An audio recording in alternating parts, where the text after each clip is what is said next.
How do you maximize it? And you'll be yeah, go down full screen mode. discussing the UV sensitivity of inflation. What's this one?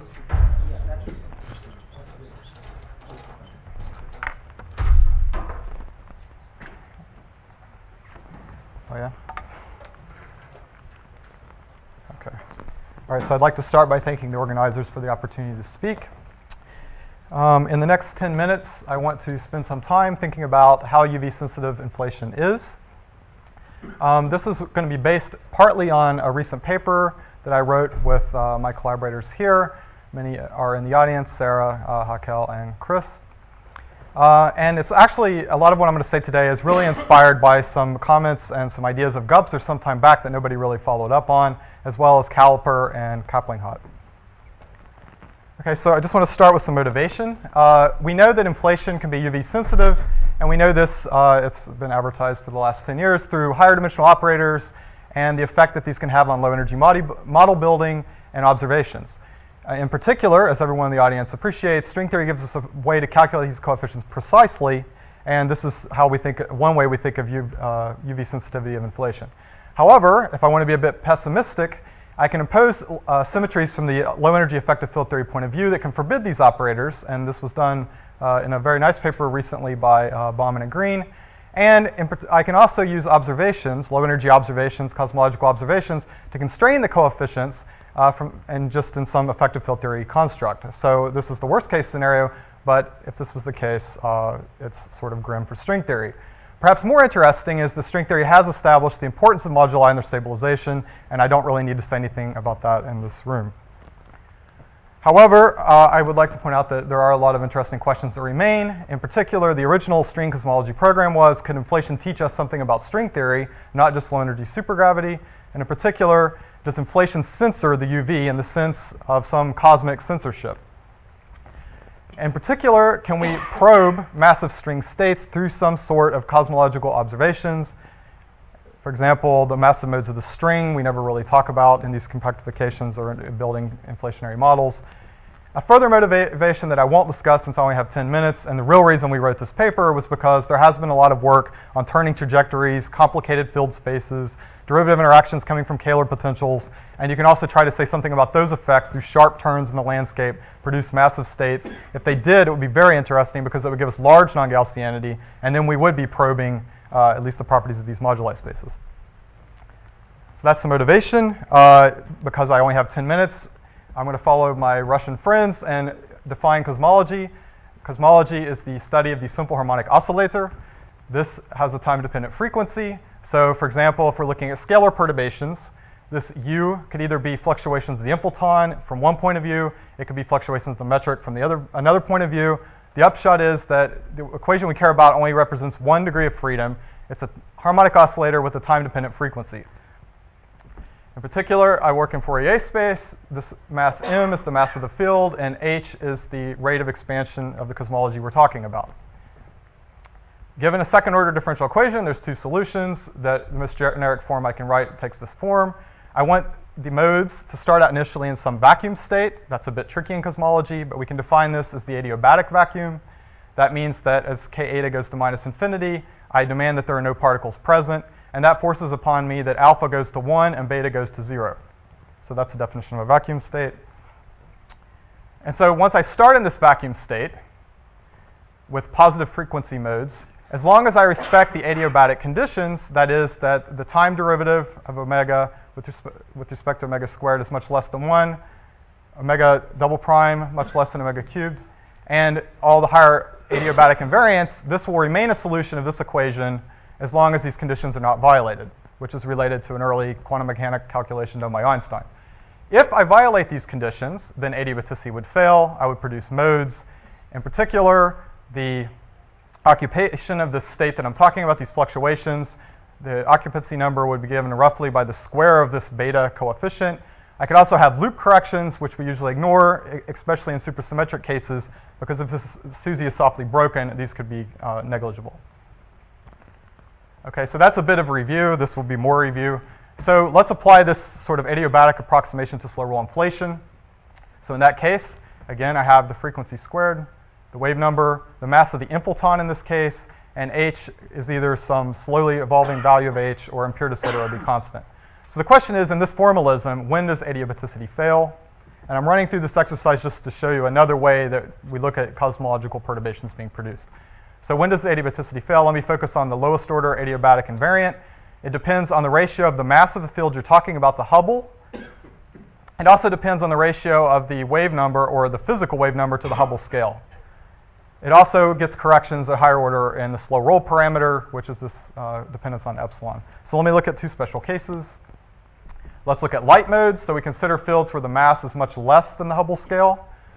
In that case, the expression I wrote down can be approximated in this way. And what we see is that this thing becomes significant, much greater than 1, when k is on the order of AH, or in other words, when modes are on the order of the Hubble radius, which is where we expected modes to be produced in inflation in the first place. And it gives rise to the nice observations in the CMB that we test. So in particular, if we address the eta problem, that is, we explain why the mass of this field that drives inflation is so small, we get the perturbations for free through the violation of this adiabaticity.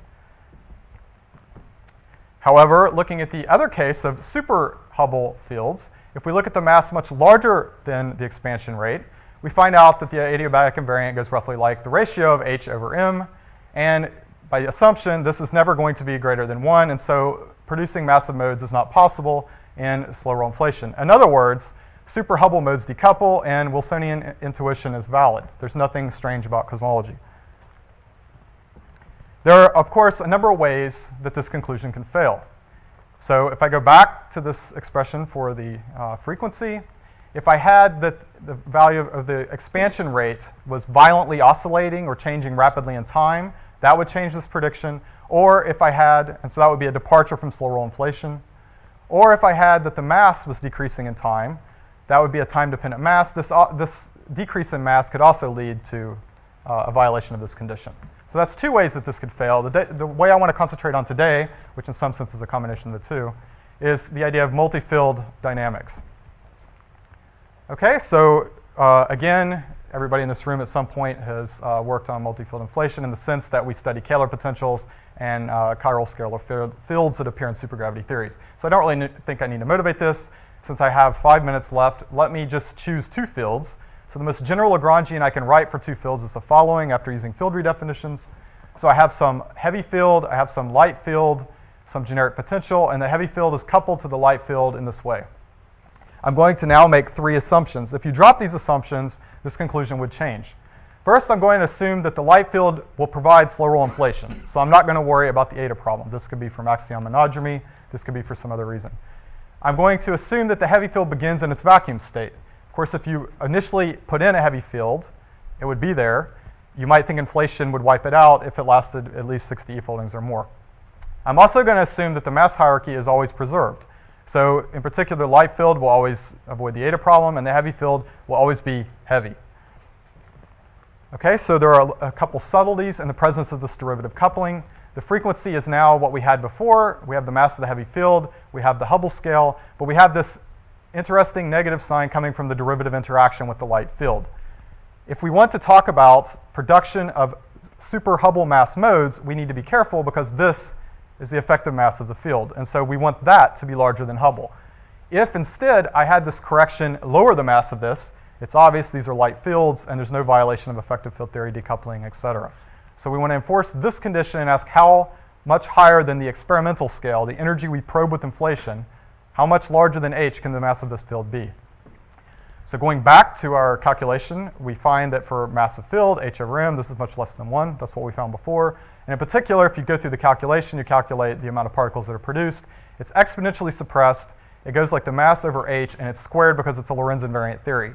If you drop Lorentz invariance, this result may change. Conclusion 1, to probe massive string states, there must be a departure from slow roll inflation or pure de Sitter space. Okay, so perhaps that was all intuitively obvious, actually.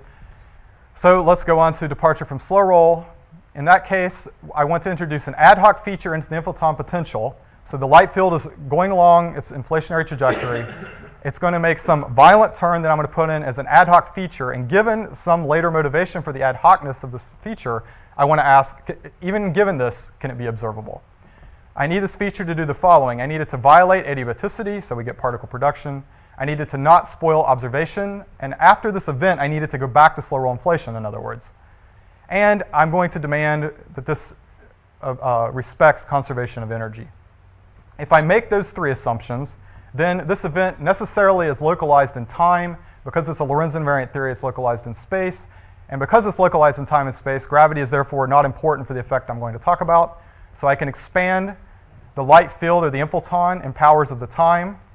If you run through and demand that these give you an adequate violation of adiabaticity, and all the details are in our paper, then you find out that what you really need is a violent change in the acceleration, a result that Gary Hsu had actually found through different means. And in particular, we want the change in the acceleration to be large, and I'll define what I mean by that in a moment. And if this effect can be large, then what is the corresponding probing of these heavy degrees of freedom? Okay, so the answer is, since I have probably negative time left, it's all in this paper. It's based on earlier work by Dan Chung, which was a very nice work in the case of reheating and inflation. The point is that the strong time dependence will have this parametric form for the amount of particle production. So we still have the usual suppression of large K modes. We have suppression by the large mass. But now we have this term appearing in the denominator, which really depends on the change in the acceleration during this ad hoc feature, and also the coupling of the fields through this derivative interaction. Okay, so this is the main slide of my talk. So if you take anything from this talk, please remember this slide. So imposing that this turn, or this effect, or this event gives you adequate violation of adiabaticity and it's localized in time, leads to this lower bound on the value of this term.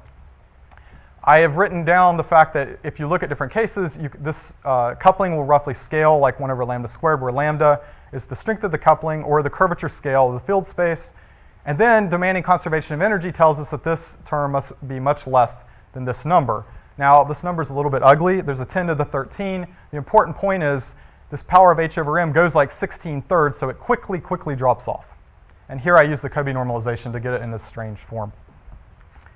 Okay, so then real fast, what are the effects on observations? This is a little outside the point of our paper because the point was, I've already shown you this is already bounded and a difficult thing to achieve. But actually understanding I'm almost stopped. Actually, understanding how this affects the power spectrum gives you roughly this parametric correction. Observable means 10 to the minus 2. It's a ratio of h squared over m and lambda. There's a series of papers, and there was a talk yesterday by Chris that explains the subtleties. Let me just skip ahead. Non-Gaussianity is also negligible. The main conclusion is, for the second conclusion is, you need the mass of the field to be less than around 100 h. That's a very conservative estimate. It actually, in practice, would have to be much less. And the other interesting case is the strong coupling, which was already discussed in a two-field model here, and very nicely by Daniel and Daniel in this paper. So in conclusion, one thing for strengthers to do if you're interested in getting observable non-Gaussianity would be to motivate this ad hoc feature we introduced. Another question is, as you approach strong coupling, that's really the interesting case that comes out of this. We already know that. We know it in DBI. We know it in other instances. We need to build more models. One question in these models is the radiative stability as you approach this. The role of back reaction in the massive modes is probably important. We did not consider this, but it does further motivate looking at fields that are slightly larger than Hubble, and again, that connects with recent work of Daniel and Daniel. Thanks.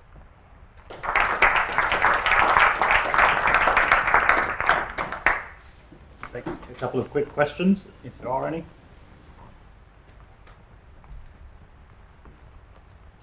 I'll ask one then.